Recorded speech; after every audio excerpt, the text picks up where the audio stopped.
Thursdays. G'day, team. I've got the amazing Phil Di Bella with me, man. Thanks for joining us today. Mate, thanks for having me. I said I didn't even know we could go live on LinkedIn. You learn something new every day. Yeah, LinkedIn, Facebook, Instagram, Twitter. Okay, I thought it was just Facebook, but that's all right. Thanks for teaching me. Pretty good. I'm really looking for this conversation because essentially we've gone through a bit of a whirlwind in 2024, and so we really want to focus on 2025. Let's just quickly dive into who you are, your background, and then what you're trying to achieve in 2025, and then we'll dive into the deep. The deep. Okay, short. Phillip Di Bella, son of migrants. I turn 50 next year, 2025. So I think I'm looking forward to that. Look, we're 2024. What we run business obviously called the Coffee Commune. We just hosted our Christmas party. It was absolutely epic. Yeah, they did a good job, the team. That's good. And I heard good things about it. But the Coffee Commune, we're a facility. It's the first of its kind in the country. We're a facility where you can come and roast 100 grams of coffee through to thousands of kilos of coffee. So from the coffee enthusiasts, the corporates, right through to your big groups like your Cafe 63s. We've got 95 roasters working out of here. Half of them are startups. And then on the other side, we're like a chamber of commerce, so to speak. So hospitality, we're actually probably, unofficially the largest group in the country now at over 1,100 members that is not funded or take any government money, and something we're proud of in the supercharge in 2024. What does that all mean? Well, it is the first of its kind in what we do, but it gives us a lot of data and snapshot into 2024 in hospitality. We started the year thinking that it'd be 1 in 13 that would close in terms of cafes, and unfortunately it was 1 in 10. The official data came out a few weeks ago. And unfortunately, we're going to see a lot more of that in 2025. And it's not just in cafes and hospitality. We're going to see it in a lot of businesses. People say, why? I'm 49. I've been in business 23 years. It's the first time I've ever seen everything go up at the same time, and no industry is immune. It doesn't matter what business or industry you're in. Everybody's been affected because everything's gone up. Wages, rent, electricity, utilities, the cost of doing business, cost of goods has gone up across the board. And a lot of places, especially in goods businesses versus services businesses, cannot increase their prices of their goods in line with the expenses. And to give you a tangible experience, Lucas, if we had to put our if our industry had to put up the price of a cup of coffee in line with what everything's gone up, you would be paying $8.50 to $9 a cup of coffee, and people are whinging at $6.50 at the moment. And I can tell you that the cafes have absorbed that the difference, and therefore you've got, in our industry, most cafes are only making single-digit profits if they're making profit at all. And when I say that, there'd only be about 15% of cafes out there making profit. So it gives you a bit of a snapshot of 2024. Well, I did this session with Chris Baskerville from Jeff Sutherland a few weeks ago, and we dove into all the numbers from ASIC. Yes. So what ASIC had released. Construction was the highest for insolvency, then hospitality, then retail. Like the top three, and this is your world, right? So the 1,100 members that you have, are these cafe owners? Yeah, mixed between predominantly cafe owners, and then we've got a lot of suppliers that supply into it. So the reason we run the membership is for advocacy, for education workshops, but one of the big things is buying power. So we've got a big constituent of partners. We call them partners, but they're members. So lawyers, accountants, insurance brokers, fruit and veggie suppliers, wet and dry food suppliers, milk suppliers, all sorts of people are part of that. And what we say to them is we don't take any rebates or kickbacks. We want them to give preferential pricing and service direct to the cafe members so that we can help them with their buying power without taking anything back. The way we get paid is obviously the partners pay a membership for the year. And of course, the membership part actually loses money. So we lost money this last financial year, or budgeted, right, in the first 4 years of business. But that side costs us money to run because obviously we're not collecting or clipping tickets on the way. And as people know, in the membership industry, you don't make money out of memberships. But it is something for us. We had a good exit, obviously, with Di Bella Coffee that I've, wanted to give back and have a meaningful project. Saying that, we're still a commercial operation and hopefully move into profit later next year if all goes well. But do you run those separate entities? Like the membership is a different entity? No, we run it all as one, and we have to because obviously the production side props up the other side. But overall, we still lost money in the last financial year. But again, it all budgeted. You're a good man. Oh no, it's part of doing. Well, it's part of doing business. I mean, we could easily change that by accepting government money. at local and state and federal, because obviously we do a lot of good stuff, and we could be propped up with, grants and stuff like that. But that would convolute the whole process. That would convolute what we're really about. All the red tape. Which is, and part of our program here is advocacy, which we do a lot of, and people follow us on LinkedIn and all the rest of it know that we do a lot with local, state and federal government, and people that know me know that I'm not backwards and going forwards. and one of the things that enables me to be like that is that we're not convoluted. We're not taking money from governments, and we don't take government contracts and stuff like that. And I want to work with government, not against government. I've made that very clear. We've had an amazing relationship with our local councils here in Brisbane, Gold Coast Council, Moreton Bay. We're doing a big project in education for them next year in cafes. Watch this space. Councils have been great, we find, to work with.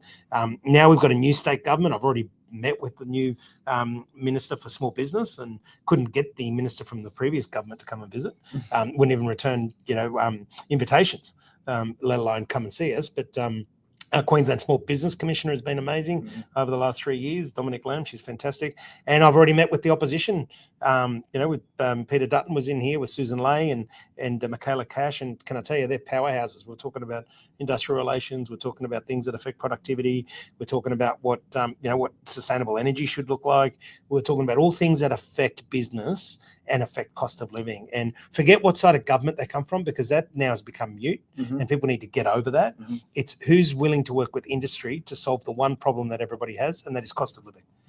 Cost of living has affected every single person in this country, and everything filters down. If you put everything into a funnel, what comes out the bottom is how do we reduce people's cost of living? Because the fundamental number that nobody talks about, and listeners need to really be across this, is not what the average wage is in this country. It's what our disposable income is. And that means how much money do you have left after you pay and cover all your expenses? How much money do you have left to play with? And we are now in the worst 3 in the world. Australia, a country like this has been so prosperous, amazing, and we've still got so much to be happy about, because there's so many countries out there worse than us in living conditions and war going on and stuff like that. But we've gone from an amazing country to our disposable income being ridiculously low, which means people are hospitality, retail, but people just aren't having a good time, because after they and that's what it basically means is that people are not in a position to have a good time, because after all of their commitments, money comes in, which is your revenue, right? Your expenses, so everything, your commitments, your house loans, your insurances, your school fees, your groceries. After all of those must-haves come out, how much money is left? And that is your play money. That's your fun money. That's your to go and have family time and go on holidays or whatever it is, luxury items. A luxury item could be going to buy ice cream. It's just, we have destroyed that disposable income, and that is what should be everybody's focus at local, state and federal government. The focus should be, how do we, do within our power to increase the disposable income of this country? Because it doesn't matter if people are earning 200,000 a year, but if it costs them 220,000 a year to live, then sorry, you're measuring the wrong barometer. One of the statistics coming out with this year, which I was really interested, was we talk about disposable income. We used to have enough to do both. We used to have enough to go traveling overseas. We used to have enough to do everything locally. But now we don't. We only have, essentially what the statistic was, there's only one choice. And this year, the reason that a lot of the businesses are down in Australia from a retail hospitality perspective, because they're using that funds to go overseas. Yeah. So the travel industry is booming again, but it means that the rest of the country is suffering because we're spending our money overseas. Not locally. And that was 2024. But I'm a stat man. I love collecting data and then analyzing the data and have a look at the strategy. Right. So if you booked a flight overseas this year or last year, right? Compare it. If you go into Webjet, where they give you the comparison, compare what it is this June this year. So compare June last year, June this year, and June next year, and you'll see that June last year was the highest. June this year was still high, and June next year has come down a lot. Because that is showing the trend of disposable income going down. So whilst a lot of people still traveled a lot in 2024, and as we we're talking about before, more people going to Japan versus going to Europe. Last year, most people went to Europe. This year, they're going to Japan. Next year, they'll stay more local because that disposable income is kicking in, because people are using and turning up their savings and there's only so many savings you can use up before you need to make some really drastic changes in how you spend money. We're booking my 40th next year, and we've looked at all around the world for all-inclusive hotels and just make it super easy for anyone who wants to come along. I looked at so many from Europe to the US to Canada to Alaska, all the way down to locally in our area. The only option that's viable is Thailand. Yeah. Like everything, like even Mexico used to be a really viable option. Yeah. Bali, probably still, but Thailand, these countries, Japan. I'll give you an example. I was in Japan a couple of months ago, and I'm back there for these holidays. But Japan's, we can learn so much from it. It's not cheap, but it's not expensive.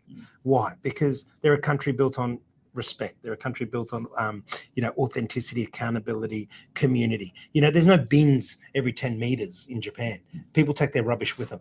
Here we put bins, which costs money, not only to put the bin in, but somebody's got to then empty the bin, which costs money.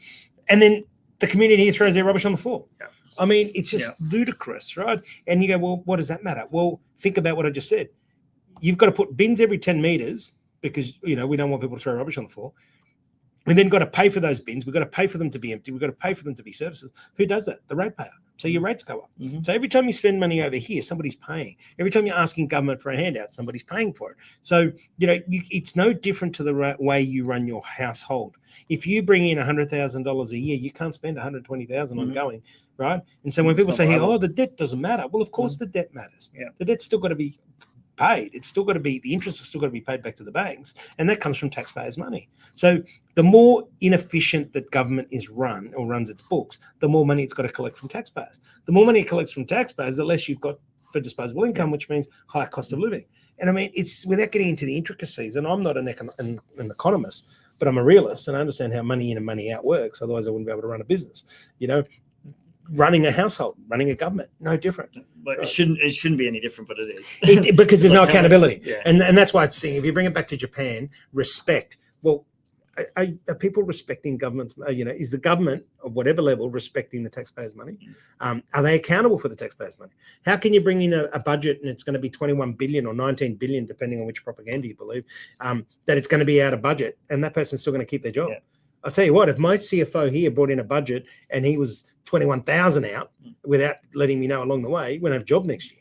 Like, it's just, I don't know if you follow the US politics at all with the last 6 months or so and the whole new Trump process, but like the really big statistic was around the interest the government's paying in to repay these loans, and it's like $1 trillion of interest they're paying per year to repay just the interest alone before even actually going borrow. Which is $1 trillion that's going to interest rather than going to housing, rather than going to infrastructure, schooling, better living. So this is what people can understand.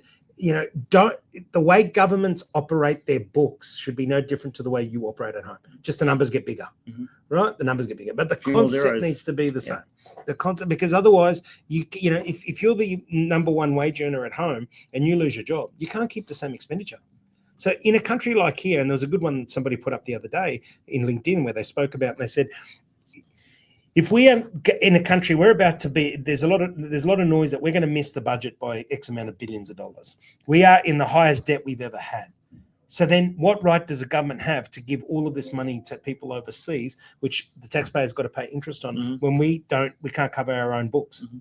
Now, it's the same conversation about we export everything and then we re-import it back in. Correct. Why don't we just self-sustaining country? Because it looks good on the books, right? No. So it's ridiculous, right? So but you know where the power is?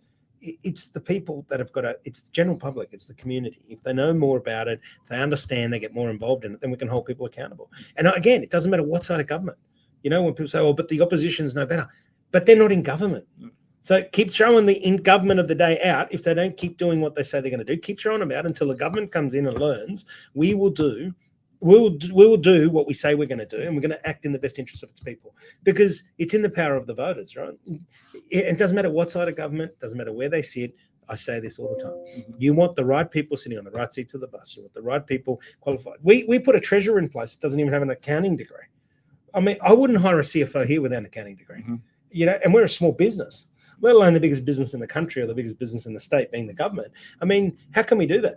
How can we hire somebody into positions that don't have any understanding? We hire politicians who are politicians. We don't hire people. Again, there's a lot that can be said. And I don't blame politicians as such. I think a lot of them start with good intentions. but then the system's broken. And the best one I saw all year when it came to politics, and it was only a couple of months ago, and it was actually on LinkedIn, where somebody used the analogy on one of my threads I put up about accountability, and they said, Philip, but the system is broken. So think about this for the listeners. In state and federal government, right, this is what happens. We only vote who we want on the bus. Mm-hmm. Then once everybody's on the bus, they decide who drives the bus, which is the leader, whether it's the Premier or the Prime Minister. They decide who the deputy is. They decide who sits at the front of the bus, which is the front bench, or who sits at the back of the bus, which is the back bench. And then there's fractions within it, who's the left and who's on the right. And I just went, that is just an unbelievable analogy of how government is. Whereas local councils, why are they so progressive? It doesn't matter who they are, male, female, left, right, Liberal, Labor, National, Greens, it doesn't matter. You vote for your mayor and then you vote for your local councillor. Mm-hmm. So you actually have two votes. Mm-hmm. So the person sitting in the seat, in the number one seat, is voted in by the people, and the people that represent you in your area are voted in by the people. And we wouldn't have a clue who they are on the front bench, back bench. We wouldn't have a clue. It's not even we wouldn't have a clue. Publicly, you can't vote for it. You can't have your say. So it's a different system. You're voting for a leader only. So people say to me, Phil, you've got a lot to say about politics. And I said, well, everyone should have a lot to say about politics because that's what is the glue that binds the local government together, or the state, or the country. And they're the biggest business at each level, and they're there to manage our money, right? They're there to be responsible for what we're doing. So that's something that we need to really hold them accountable to what they're doing and say, hey, let's do better. And no different to at home. I'm more than happy to give meals away to my neighbours, but not if I can't feed my kids. Mm-hmm. I've got to feed my kids first, and then I give the rest. And right now, people are struggling to feed their own family before they can help others. Yep, but we've got a government who wants to give money overseas. They want to give a football team now in New Guinea, and they want to do all sorts of stuff. I mean, when I saw this post, I'm not sure who it was, but it was like the schooling system was like, we want to be able to provide a free meal to every student. I'm not sure if it's once a week or every day of the week or something. I was like, who's paying for that? Yeah, well, that was state government here when they were in the last election. The Labor government wanted to give free meals out. Yeah. And said, well, I love the intention, but I was like, my first thought was, who's paying for that? That's well, it's like 50-cent fares, right? Yeah. 50-cent fares. Well, how many Queenslanders pay tax? Everybody that works. Why should only those that pay public transport get a cost of living reduction? Why didn't they do it through petrol, which has greater impact? More people drive than catch public transport. So why not give the same dollar equivalent, which is about 75 million a week, I believe, give that in concessions but hit a wider range of people. Let people choose. Correct.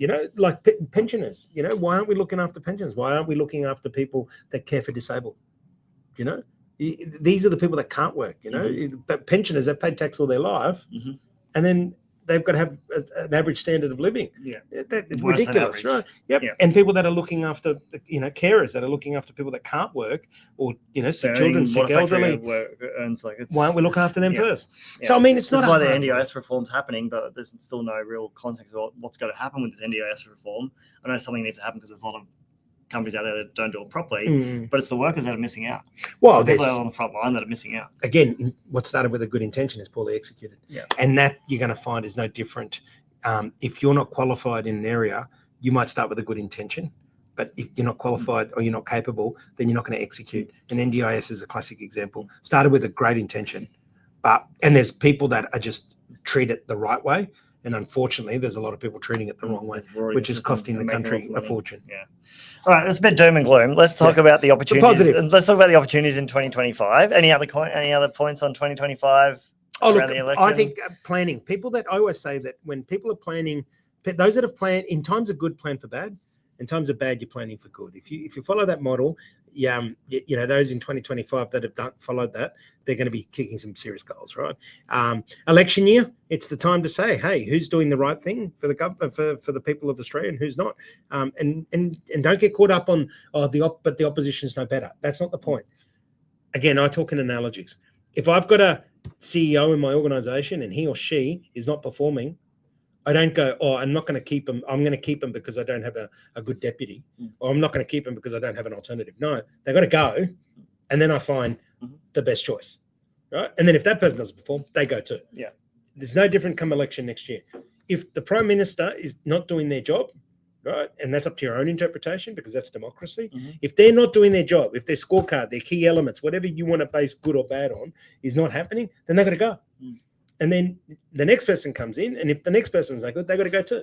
So otherwise, what we do is we keep the wrong person in play because we think there's no better alternative. That doesn't work because it certainly doesn't But work. that's because there's no accountability, right? There's no KPIs. There's no scorecard. There's no mandate. There's like, you don't come in and say, right, if look at the GSTs are great. I keep coming back to the GST. If you allow us to pass the GST, we will get rid of payroll tax and stamp duty. Or payroll tax and stamp duty still exist. Where was the accountability? Mm-hmm. If in a public company, CEO came out and said, we are going to put a diversification strategy in place, and they don't, they're sacked. Mm-hmm. Or if they come in and say, we're going to, make profit this year, and they don't, they're sacked. Mm-hmm. There's complete accountability, in a public company and in most private companies, but not in the biggest business in the country, which is government. This is exactly what the US. I follow a lot of US politics, and it's the exact point you just made is what they're talking about, is why Trump's in now empowers to actually empower everyone to literally shake up the government, because they're classing it as the biggest business in the country, and if not the world. And so if they don't shape the government up, the rest of the country won't work. And so it's exactly what we have to do here in Australia. We do look, and I think what we need to do, and what people say, well, that's well, how do we start? Just get more actively involved. Understand politics a bit better. And not even politics. Understand the logic of politics, right? Like the budget, the money. Like I said before, no different to how you run your household budget. Money in, money out. You can't keep spending more than what you earn. So therefore, and this is not publicly available data. Of course it is. Don't support governments that keep spending more than what they earn. Because what happens is if they keep spending more than what they earn, they've got to come looking for money. We're going to a deficit. Well, but governments don't make money. They collect the taxpayers' money. So therefore, if you keep spending more than what you earn, they've got to collect more money. How do they collect more money? Tax, or they might use a levy, But whichever way they do it, they've got to collect more money. This is why beer costs $19 now. Well, beer, coffee's about to go through the roof. I mean, I just got back from New Zealand, $28 for bacon and eggs. And their wages are nowhere near the cost of wages here in Australia. So we've priced ourselves out. Remember, nobody wants low wages. But the higher the wages, the higher the cost of price and good. The higher the price of the goods and services, the higher the wages. That's why inflation exists. That's exactly why inflation exists. So there needs to be that happy medium. Everything's relative. Like, again, I'll come back to Japan. Japan is not cheap, but it's not expensive. So in Japan, you can buy, sushi for, say, a plate of sushi for $15, where a plate of sushi might be $30. Now, their wages aren't $10 an hour, but they're not $40 an hour. Yeah. Everything's relative. Yeah. And because their wages aren't $40 an hour, the sushi's not $30 a plate. And because the sushi's not $30 a plate, the wages don't need to be $40 an hour. It's this reoccurring of finding this equilibrium. And we've done this to ourselves over many, many decades, right? So how do we bring ourselves back? Well, again, it's don't spend more than what you make, because I grew up in a family of migrants. My parents migrated here. My brother and sister were born in Italy and migrated here, and I was born in Australia. My dad brought up a family of 5 with $450 a week. But what did he have? He had his house paid off within 10 years of arriving in the country. We had great food on the table. But what didn't we have? No brand new car, never went overseas. We didn't have air conditioning. We only had one TV, right? So we didn't have the nice to haves. We had the must haves. Good, humble house, paid off. We had good food on the table. And then we went to Sandgate or Redcliffe every weekend and had barbecues and got together with many families and that stuff. We didn't go to fancy restaurants and that. Exactly how I was brought up. Yeah. And so what I realize these days is the society, social media, keeping up with the Joneses, that's not that you can't. It's not reality anymore. You can't, like, we can't have that. Is what we tell ourselves as humans, right? And so we must, like, when we like you recommended to go to Sicily, man. It's absolutely gorgeous over there. Absolutely gorgeous. I'm so glad you recommended it. It's such a different contrast of living, right? Yeah. Such a different concept, but they're so happy. Yep. Very happy. They do what we used to do. They get together. They cook at home.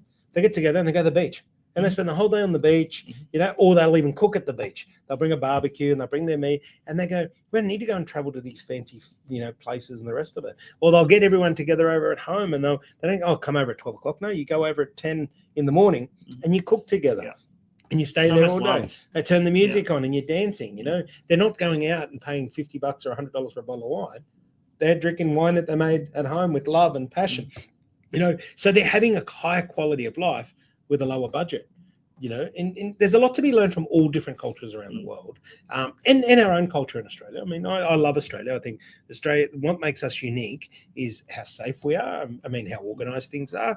There's the lack of corruption compared to, some people say, but go travel more, go and see some of these countries. But whoever complains about Australia has no idea about the world. And that's why I'm so passionate about it. I don't want it to become like some of the other countries I travel to. And I've traveled to a lot of countries around the world, especially with coffee, a lot of Central and South American countries and India and places like that. So many countries have got so much potential, but for whatever reason, some is government, some is, some is geographic, some is weather related. They don't, some is geographic in terms of war zones. They're not in the war zone, but they're surrounded by it. Like, we are so lucky in Australia, and I really urge people to, let's show a little bit more understanding, a little bit more knowledge, a little bit more, and be grateful for what we have, not look at what we don't have. And I think that's a big one. When people say to me, it's relative though. It's all about what you understand is what's normality in your own world, right? Every time we go overseas we usually go for a month or 2 months at a time. You come back home and you're like, I love Brisbane. Yeah. Like Brisbane's home because it's so easy here. Yeah. You don't have to worry about anything. Whoever complains about Australia has not traveled and understand But if we get complacent about that, yeah, we'll wake up one day in 10, 15 years and it won't be what it is. Yeah. My biggest thing, because a lot of people say, you've made your money and why do you get involved? I got a 16-year-old daughter and a 14-year-old boy. And we obviously, I take all school holidays off now because I spent so long, so not three weeks a month traveling and never seeing the kids and the family. And can I tell you, we just got back from New Zealand and the discussion was this: Dad, I think I want to do university overseas and I'm not sure if I'd come back to Australia. And I go, well, once you get over the heartache that your kids might leave you to go to university, but you go, hang on, let's look at this as a wider lens. So you got a very intelligent 16-year-old daughter and a very intelligent 14-year-old boy that got all the resources you can imagine. And they're saying, I don't want to be in Australia to study and I don't want to be in Australia to work because I've seen the taxes you pay. I see, what you guys have gone through. And I've gone, but you haven't seen what other people go through. Like you haven't seen what your grandparents went through in Italy and having to walk 5 kilometers to get water. They said, but that's not our reality. Our reality is seeing you and mum and the harder you work, the more you get taxed. You buy more land, you pay land tax. You employ more people, you pay payroll tax. These are 16-year-old and 14-year-old talking about it, right? You start a business, the government doesn't help you, but when you sell and make a profit, you pay capital gains tax. You give them a quarter of your money. So what does this all mean? The next generation doesn't want to stay in Australia. And they don't want to buy a house. They don't want to buy a house. So what's going to happen in 10 and 15 years' time in Australia if we don't keep our next generation? They're schooled here. They grew up here.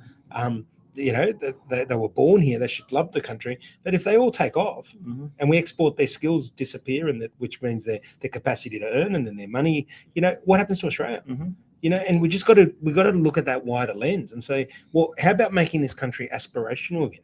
How about making Australia a place that people want to start their business here? They're encouraged to start a business. They're not ridiculed if they fail. They're actually propped up and said, hey, learn, go again. Which is what happens in countries like America. So, that's when you say, what do I want to see? That's the future I'd leaving a legacy for trying to help, especially work with the government, right? Local and federal, to what can we do to make a difference to actually keep the next generation. And that's what I spend a lot of my time doing now. Yeah, I love it. Because I started my first business at 26. And I don't see many 20-year-olds wanting to start a business here in Australia. Yeah, they're all they're becoming influencers. That's a business. Yeah, geez. Yeah, good luck with that one. But, and that's why I say, what does the future look like if, and I always say, Gandhi's my motto I follow, be part of the change you want to see. And I tell you, I want to start seeing 20-year-olds want to start businesses again. I want teenagers coming through and saying, I want to go to school. I want to do what I need to do, whether that's university or learning, on the job or whatever it is. But I want to stay in this country. I want to contribute to Australia. I want to live here. I want to bring up a family here, just like I did. That's the stuff, that I want to see in the next 10, 15, 20 years. But, if we don't start making changes, we're going to lose that. Well, we have an opportunity with the federal election next year, get a new government in, make some really heavy changes, and I guess if we try and make this happen within a 4-year period. The biggest question then is 2025. It's got to be pretty daunting still. The inflation's got to keep rising.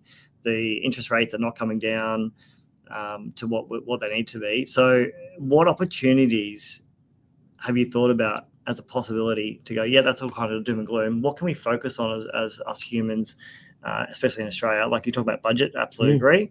Personal budget, business budget, everything else. But are there any opportunities that we can take? Because simply what we've seen in my lifetime anyway is when there is a situation that happens like this, there's always opportunity on the side. Oh, look, big opportunity to me is anything that revolves around, agriculture, manufacturing. If you look at next year, we don't know what's happening when Trump does come into power. You don't know what's going to happen in terms of tariffs. You don't know what's going to happen with the US dollar. We're a country of imports. So the opportunity behind that is the one thing we don't have to do in Australia is import food. If we're smart about it, we don't actually have to import resources if we're smart about it. We've got gas, we've got our own electricity. So the opportunity is going to be in people that say, right, instead of exporting 80% of our gas in Queensland offshore and buying it back at 10 times the price, the opportunity is going to be in how can we keep our gas here and make the prices cheaper? How are we going to keep this whole coal debacle while we're trying to get rid of that? There's hundreds of coal power stations being built around the world. So our impact, well, ideally, of course, we'd all love clean energy and all the rest of it. But what does that mean to cost of living? So the opportunity, in short, is going to be anyone that's going to be doing business that has a product or service that helps increase people's disposable income and decrease the cost of living. So that's where I'd be looking at the opportunities. Agriculture is one of them. Manufacturing is another one. Technology, biomedical is a big one. That's emerging through. And of course, the big one is the Olympics, right? And I know that there's still this debate about the Olympics. Fucking pull your heads in. It's going to happen, and this is the opportunity. It's very simply put, and the Lord Mayor of Brisbane said it really well. We are not building any new infrastructure for the Olympics. People said, what do you mean? We're not building any new infrastructure for the Olympics. We are building infrastructure that will use up to, during, and post the Olympics. And if we don't need that infrastructure post the Olympics, we will not build it. Can't be any better put. Use the Olympics as a catalyst to get stuff done. Use it as a mark in the road to go, right, we need to be, beyond the Olympics, 10 years, 15 years past the Olympics. What do we need? And use the Olympics as a catalyst to get it done, right? And put Brisbane on the map, because now it actually is on the map, and there's a huge opportunity to. So that's going to be another opportunity. I heard that was I think we're in a really fortunate situation because we're not the first Olympics. Yeah. So it's already been 100 or so or whatever it is. And so like you look at Brazil and other countries where everything the trillions of dollars they spent for the Olympics, and it's just derelict now. No one uses any of the infrastructure. We've learned from that. So I think we're lucky and we're fortunate that it didn't happen to us, and we learned from elsewhere. Even the 2000 Olympics, I'm pretty sure there's still infrastructure down there that isn't being utilized properly. I'm really keen to see the infrastructure, and you touch on it. So the big one is going to be tourism. So if we can keep a lid on our cost of goods, as in the cost of living in Australia, because of the dollar, we will be a great opportunity in tourism. Because remember the last time that the dollar was really poor, the influx of visitors from America, the tourism was huge. And of course, when the dollar was high, then we lost a lot of tourism outbound. So tourism is an underrated one, and a perfect segue into the Olympics, right? But it won't be if we become expensive, right? So I was in Athens when we were in Athens, June, July this year, we're in Athens. $8 for a coffee. $8 for a small latte in Athens. And the wages in Athens are €1,000 a month. So that's 2,000 Australian, $500 a week. But yet, and wages is the biggest component of a product in hospitality, $8. So it gives you, and people are saying $6.50 is expensive. It's just tourism season. So people are now starting to move away from Athens because they're finding it too expensive. Well, we saw this in Venice when we went to Venice, and I was talking to a couple of locals, and I always try and get a haircut everywhere I go because I want to talk to the locals. And they just said, we don't get tourists here anymore because we're too expensive. America's finding that now. So Vegas used to go crazy. Now they're saying it's empty because $12 for a bottle of water, 600 ml bottle of water, $12 US for a plastic bottle of water. And I'm just, because I haven't been to America for a while, and I was just like, that's insane. So this is what I'm saying. The opportunity will be tourism as long as we don't price ourselves out of the market when it comes to certain parts. And that's why your Balis, your Thailands, their tourism is still strong. Japan, because the value. You talk about opportunity 2025. We're in the AI automation space, and we're seeing a massive influx for two reasons. For businesses wanting to get AI into their organization. Yep. This is one is staff retention, staff acquisition. They're finding it really hard, and this is across all sectors, finding it really hard to find really, really good skilled staff in Australia.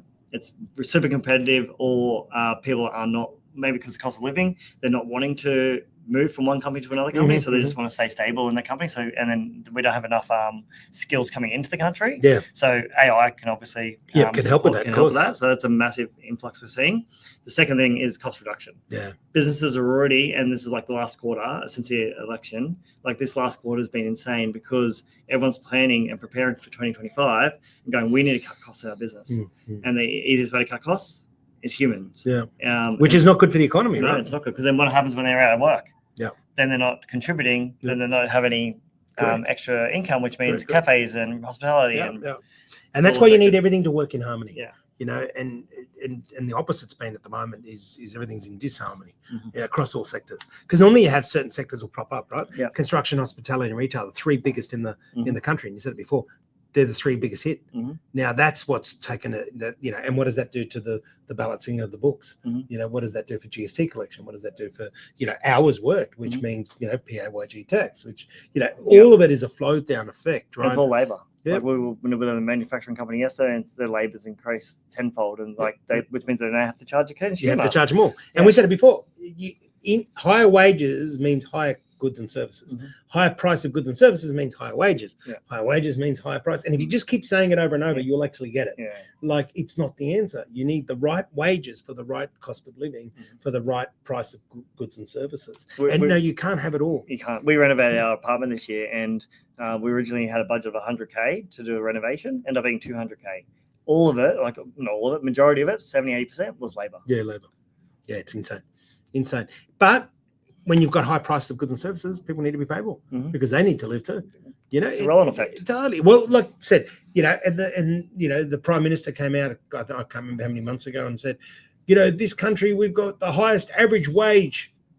Yeah, of 80,000 a year is the average wage apparently, and he thinks that that's a medal to put on his chest. But you need 175,000 a year income to buy a property.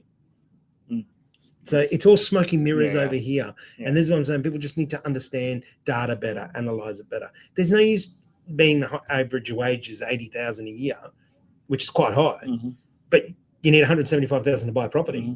Isn't it better to have an average wage of 40,000 a year, but 40,000 a year, you can buy property?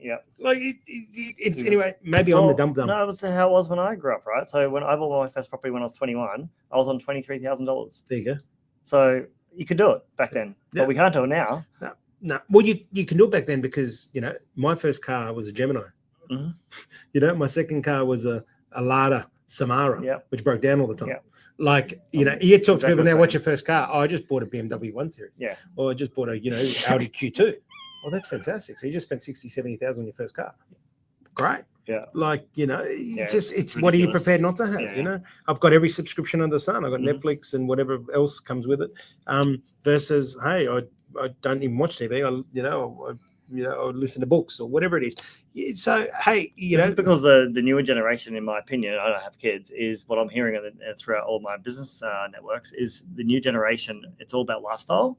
It's not about saving money and that's okay. But we've gone one extreme to another. I think that's because they would have seen their parents go through the GFC and like that whole you learn from what you see, right? And so they've gone, well, I don't want that to be my life. And I get that. And you've got a lot of generational wealth that passes down, right? So it shouldn't be, but you can't go from one extreme to another. Okay, so my parents didn't have a TV my parents had a TV, no remote. So, okay, I buy a TV with a remote, and then as I can afford it, I buy 2 TVs or 3 TVs. But I don't go from a TV with no remote to 4 TVs in my house. Do you know what I mean? I don't go, my first property was a bloody a 2-bedroom apartment. It wasn't a 3-4 bedroom house with 4 bathrooms. Like, it's like it's all relative. It is relative. It's all steady. Like I said, my first car was a Holden Gemini. I had a 1985 Ute. They broke down every 2 days. I totally get it. Let's dive into. We talk about the election 2025, and this is super important. And I'm trying to be careful of your time here because this is awesome. Thank you. Is the election. Yeah. And it's going to cause a massive ripple effect. We already saw that with the Queensland election this year. Essentially, the entire world went on hold. It felt like in Queensland, no one made any decisions. No businesses, like everyone was waiting for the election to happen, and then it kicked off again majorly, which is so good to see. It's going to happen again in federal election. How do people stay informed? In your personal opinion, what is the best way? Because you mentioned earlier in the conversation, which is around people aren't informed as what they should be. They listen to media. Media makes up whatever garbage they want. How do people stay properly informed to make a really good decision that affects them personally? Yeah, look, tricky question because, the way the system's set up, follow people like myself, follow people like Gary Vee, follow people that are going to call it the way it is without a vested interest is the best way. No BS. No BS, but really important, have a look at people's track records. The Prime Minister said that he was going to bring down cost of living. The Prime Minister said he was going to make things more affordable. The Prime Minister said he was going to do this. The Prime Minister said he was going to do that. What has he done and what hasn't he done? So whatever he has done, give him kudos for. Whatever he hasn't done, decide on whether he deserves the spot or not. So the short answer is sit down with a piece of paper and a pen. Remove the propaganda. Look at the data. If they deliver a budget, right, that is out of whack, is that how you would run your household? So try and keep away from the propaganda and the he said, she said, I said, and look at what did they say they were going to do and what have they done? And what are the numbers showing? Because to me, if you said, put your strategic brain on, Phil, and I'm pretty in tune with a lot of stuff, especially in this area, they're priming everybody. What they're doing at the moment is no one knows. They're going to go for an election between March and May. If the current barometer and sentiment is out there, they are not going to wait till May because they won't want to deliver the next budget because that'll be suicide for them. Yeah. So what are they doing at the moment? They're throwing these bombshells out there. Oh, it's 21 billion, over budget, or it's this, or it's that. They're testing the waters. Politics is a lot more strategic than people think behind the scenes. Yeah. And I've had a lot to do with it behind the scenes. Right? Unfortunately, because of the system and lack of accountability and transparency, the public don't see what it's about. So you've got to get rid of the propaganda. You've got to sit down and look and say, what did you say you were going to do? What have you actually done? And then have a look at what makes sense and what doesn't make sense. And we're talking about data. Where my mind goes is all consumers, everyone in this country has access to ChatGPT now, or Gemini. That has all the data essentially is publicly available information. You could use that to your advantage to actually dive into this detail. Totally. This is the budget. This is what they said. Yep. It'll tell you what they said. Yeah. And what are we tracking it compared to? Exactly. Did they actually complete? Did they actually 100%. Make this happen? So, but the ethos is the same. Don't listen to the propaganda. Don't look into the spin. How does media make money? Selling advertising. So whatever works, they'll use again as long as it sells advertising. Yeah. So, you've got to really understand how the mechanics of things works. It's very simple. Have a look at what somebody says they're going to do, and did they do it? Did they not do it? You look at our current premier, David Crisafulli, came in, rightly or wrongly, doesn't matter whether you agree or not. He came in and he said, right, I'm not changing laws to women's abortion rights, right? And he's stuck to that. Rightly or wrongly, because I don't personally agree with it, but that's he's doing what he said he was going to do. Came in and he said, I'm going to tackle crime. He's doing what now, whether you agree or not, he's doing it. He's doing what he said he was going to do. Yeah. Now that's what we need. We need leaders leaders of conviction. We need people that are doing what they say they were going to do. And it doesn't mean we're going to agree with everything. Yeah. Right. I'll be the first one to say what I do and don't. Parties. That's exactly right. Like I definitely agree with the crime laws, but I don't agree with the abortion laws. But that's democracy. If that's what people want, then that's okay. I'm not going to argue about it. That's what the majority want. That's what we do. Like, people are going to get over themselves. Yeah. And if you want to live in a democracy, you're going to understand what democracy means. But it seems like there's only one conversation that should be talked about, and that's this inflation conversation and what budget. Cost of living. It should only be cost of living. Yeah. Everything should be cost of living. Inflation is one part of that. Everything else is part of the budget that the government's putting forward to rectify that. Totally. Because if they rectify that, it's going to roll in effect to fix everything else essentially. Totally. So, well, like I said, 600 million or whatever is it for New Guinea? Yeah. Like, how many houses does 600 million buy? How many dongles? Apparently, dongles 100,000 a dongle. Yeah. So you do the maths, right? How many dongles does 600 million buy? That can help put people into a house. Now, when we talked about immigration, and Peter Dutton was really good around this when he caught up with me a few weeks ago, and we said, because I said to him, I think you got to fine tune your immigration. What's your position? And he said, no, we want immigration, but we want specific skills that Australia needs. I said, well, it's not coming across that way. You need to start telling that story. Correct. And he goes, well, okay, thank you. You're right. So you're not anti-immigration. No, not at all. Well, tell a story better because people aren't resonating with your story. So you want immigration, but you want targeted immigration. You want to speed up the immigration that this country needs. That's a great policy. Use it. But tell it in the right way, because a lot of the time things get lost in translation because we expect our leaders, both sides and all sides of government, we expect them to be great communicators, and sometimes they're not. Correct. So sometimes they say one thing, they mean one thing, but they say something, but not because it's just they just don't know any different, right? But it's not their personality. It's not who they. It's like correct. They might be extremely smart behind the scenes, but how they come across on camera is completely different. And that we've seen a lot of politicians like that. Especially I've had a lot to do with a lot of them. It's not who the most popular is. We've been down that road. Popular politicians haven't lasted long, right? Kevin 07 and all these guys.